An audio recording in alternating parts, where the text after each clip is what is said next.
guys know those stairs that I have with that OSB and 2x4s that's kind of holding my kids back from falling over? Yeah, I've been planning on building my own railing system out of steel, and the problem that I deal with is trying to find the time. I don't really have the time.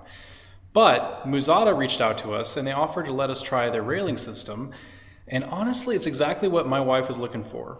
So they sent us a kit and they were awesome to work with. They have a crew that is free. If you need to find out what to buy and how to make it happen on your project, they will walk you through and tell you what you need to do. And it is actually a pretty sweet kit. So I'm excited to see how it all goes together. What do you guys think? Should we tear down the old railing and put up the new railing? My wife thinks so. And I think so too, because it's a little less work for me instead of trying to redesign and build a whole new railing. Let's go take care of it. See what Muzata has to offer.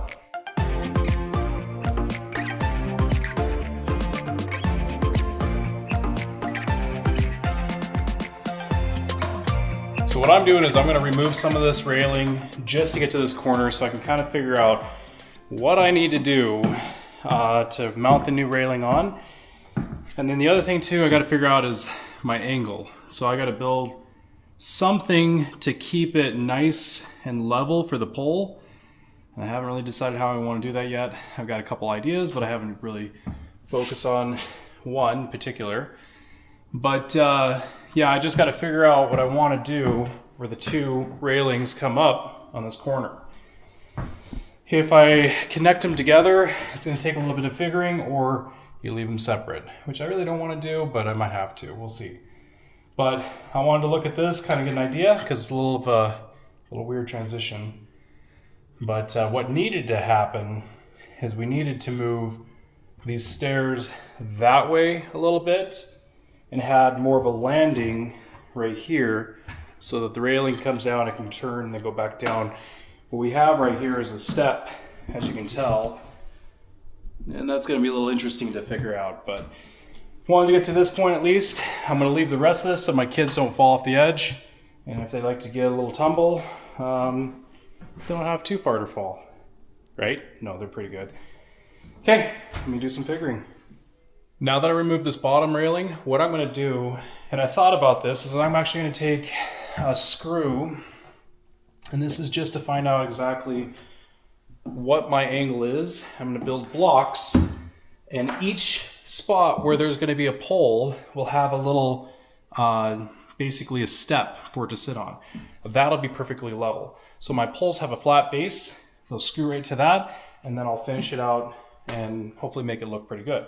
But to find that angle, what I'm going to do is I'm going to take a screw, I'm going to screw it down on the board, and then I'm going to take a little level, I'm going to put the level on there and get it so it's perfectly level so I can just rest it on there, and then use an angle finder to find out what kind of angle that I need to start cutting blocks out to mount onto this board. Now granted, I'm taking this one off, the one down below is the one I'm going to mount to. But I think that's going to work out pretty well.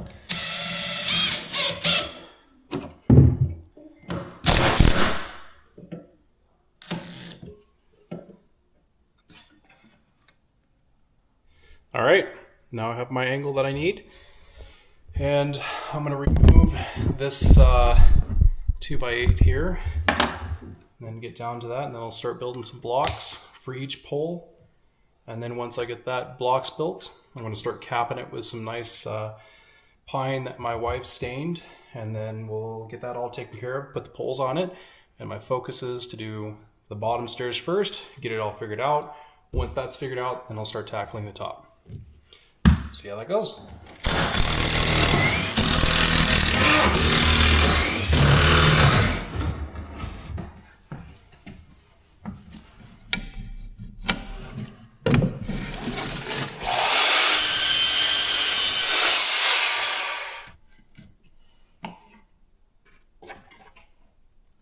Here's what I'm talking about. See these blocks right here? They're cut to the right angle.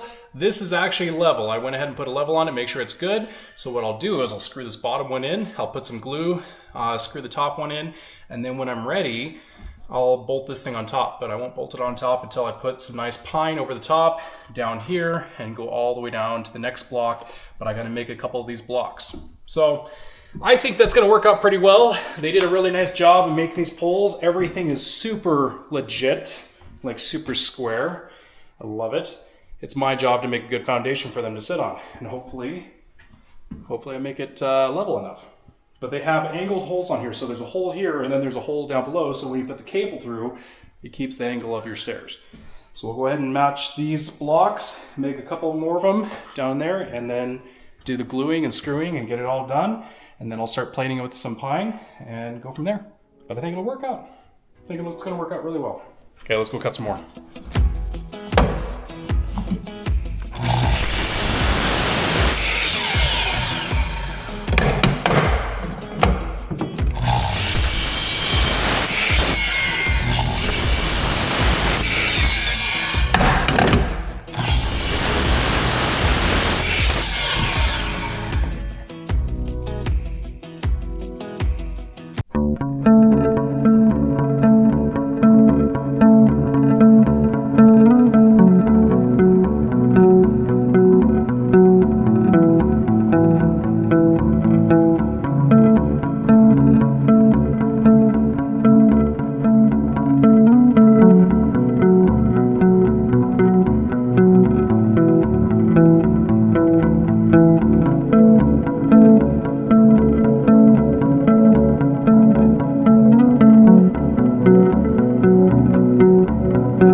Stainless steel.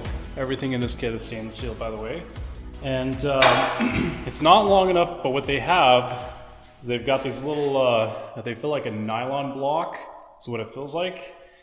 So what you do, from my understanding, is you slide it inside here, and then you'll put a screw underneath, I believe, so you don't see it, and then you can extend your railing. So I need 112 inches of railing for that bottom staircase. So this here is, I think it's, I thought it was like a 6-footer. Let me just measure again. 6.5 feet long. And all the ones that I have are the same length. So I will take another railing right here and I'll cut it down to length, and then I can figure out where to mount it on the railing downstairs for the poles, and we should be good to go. So yeah, there's that.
Oh, it's looking good. Look at that railing.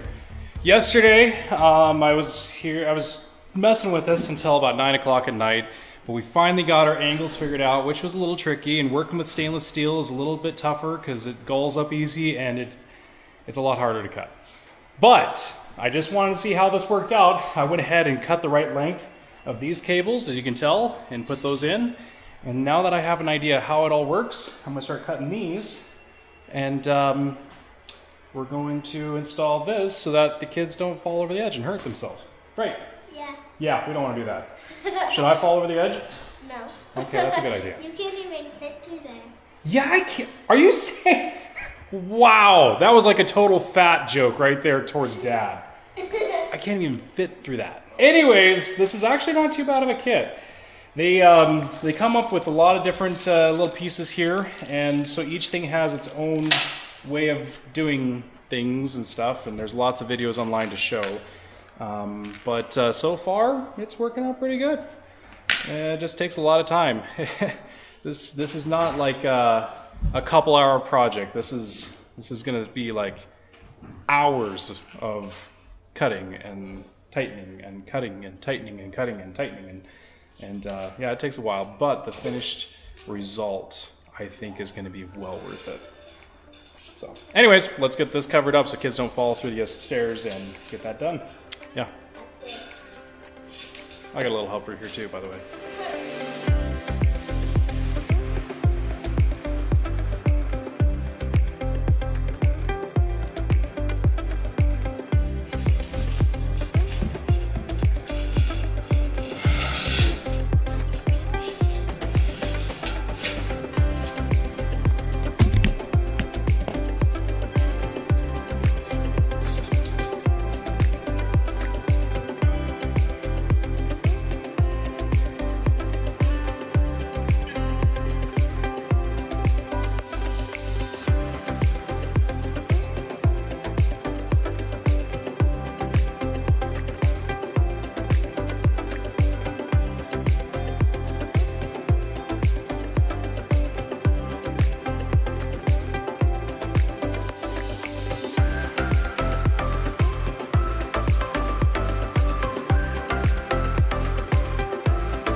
Alright guys, it's Leg Arm's wife. You guys don't usually get to see me in videos because I do not farm and I don't fix things and I'm not planning to start. But since I have all the details about this railing and I'm the one who ordered it, I get to tell you about it. So Scott was going to try to build this himself, but because I wanted a cable railing and he didn't really have time to start from scratch as far as figuring out how many pieces he needed and how much material he needed, this cable railing kit from Muzata was a great option for our needs. So Muzata has a range of pre-designed railing systems that vary in materials as well as experience level for installation. We installed the Metal Advanced top mount system with a black stainless steel flat handrail and stainless steel cables. That system was a little bit more complicated to install, but it allowed Scott to do what he does best and cut and customize it for strength and stability. So ordering everything we needed to finish this project was super easy, and that's where I came in. So all I had to do was give them the length of our stairs, the angle of our stairs, some photos of our space, and a little 2D drawing showing the measurements of each section. I didn't think that it would work, but it totally did. We got everything we needed and Scott was able to finish this in just a couple days. There was definitely some skilled work involved in installing this railing, especially because of how our stairs are laid out, but it was still easier than Scott trying to figure out everything on his own. We're definitely really thankful for a kit option like this one from Muzata. So if you're in the market for a railing and you don't want to try to figure it out from scratch, check them out. I have a concentric vent that I pulled off the top of my house. And the reason why I pulled it off the top of my house is because last year it froze over when we were working on the house, just the furnace running, it froze the tip. Now this is a 3-inch concentric. So I have a 3-inch opening on the bottom, 3-inch for the exhaust and intake. They're both 3-inch. That way I was hoping it'd be big enough. Well, apparently it wasn't big enough. So what they have going on here, and this is what I mean by concentric, is you have a cone here, exhaust comes from the center, and then from the sides, it'll suck clean air down into your utility room or to your furnace or whatever you have going on. So this is what I'm gonna try to do. I've got some heat tape here, and I'm gonna see if I can wrap the tube and plug it in throughout the winter, which means I have to run power up to the top of the roof, and then I have to you know, seal that so it doesn't, yeah, it's going to be a little bit of a chore for me. But anything to stop it from freezing over, because I do not want to crawl up there when it's super cold out and you got a bucket of water and everything's icy on a steel roof and you're asking for trouble, and I don't want to break an arm. So I'm going to take this and pop some holes inside there, wrap some heat tape around it, wrap heat tape around the exhaust vent, and hopefully by rights it'll keep it warm enough so it doesn't freeze. And this is supposed to be, I think it shuts off at 50 degrees, and anything below that it will kick back on because it's got a little thermometer sensor thing right here, so we'll see if it works. But that's 6 feet long, and I think that'll do what I need to do. And then inside the attic, I'm going to actually wrap the tubes with insulation so you can try to hopefully carry that heat all the way through the roof, and then that won't get colder and ice over because there's a lot of condensation that they have on it. So anyways, let's heat this up and make this happen.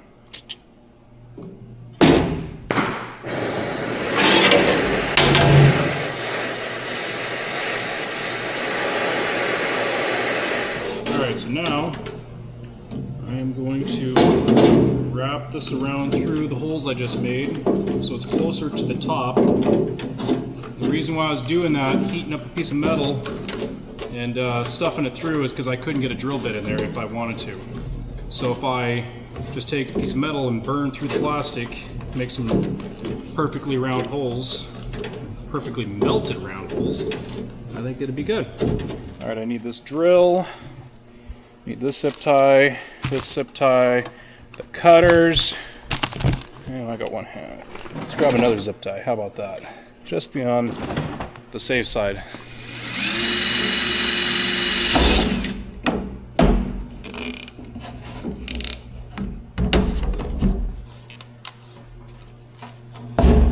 Let's zip tie this.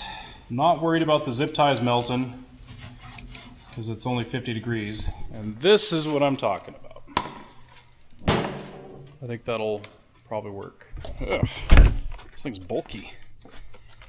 All right, now let's head over and pop this into the top of the roof.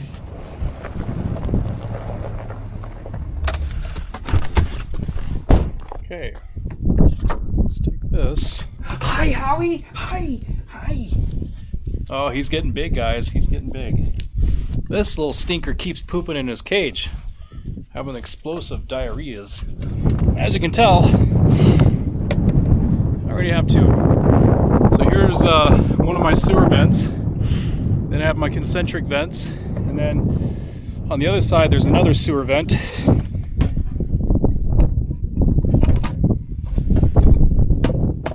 There we have it. I've got to try to figure out what to do. I thought about popping a hole and putting an electrical box here and one here and one here, and then just plug these cords into it and then zip tie them to the spouts. Or I try to find a way of making a little access cover here to shove them down in. The other option, just not long enough. They didn't put long enough cord here. I was going to say, too bad I couldn't go through the peak and go right inside and plug it in, but that's kind of the dilemma. It's a little slippery. But as you can tell, that's what I'm dealing with. And then every time it ices over, I got to do this and then crawl up that. Yeah, that's gonna be a scary thing to do. So I don't want to do that. I don't know why I didn't build an elevator or escalator all the way to the top. Hi, buddy. All right, I'm gonna think about it a little bit, figure out what I want to do. Go from there. Yeah, done. So what I did here is I actually just cut the lines, put them in a little kind of don't know what you call it. It's like a access cover junction box thing. And then I put 12-2 conduit inside here to each run, so it's good connection. Then I just wing nut. I think it's called wing nut. So anyways, all of these are really tight and secure. But the one thing I thought about is like, okay, what if one of them fails or it doesn't work out very well? and you need power up here. I decided to put a plug in there so I can use a heat gun or something to try to heat the ice off and use that. Hopefully I don't ever have to use it, but you never know. You just never know. I'm trying to think ahead to make life a little bit easier. It's difficult, but